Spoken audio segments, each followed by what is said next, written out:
Эвдрээгүй ирээдүг бүтээцгээ аянд иргэд хөдөлмөрчид та бүхнийг нэгдхийг уриалж байна. Эцэг эхчүүд бид бүгд хүүхдүүдийнхээ хажууд эдийн ондооны дээж болсон зүйлээ ирээ зэргүй хэрэгэлдэг нь хүүхдэд маш их буруу үлгэр дуурайл болдог.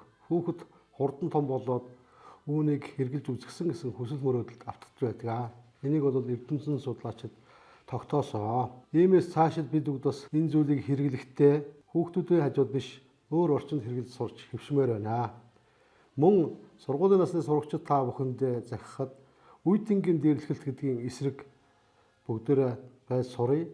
Ер нь манай сургуулийн хүүхдүүд бас ийм ажил асуудал мэрсэр гарч байдаг.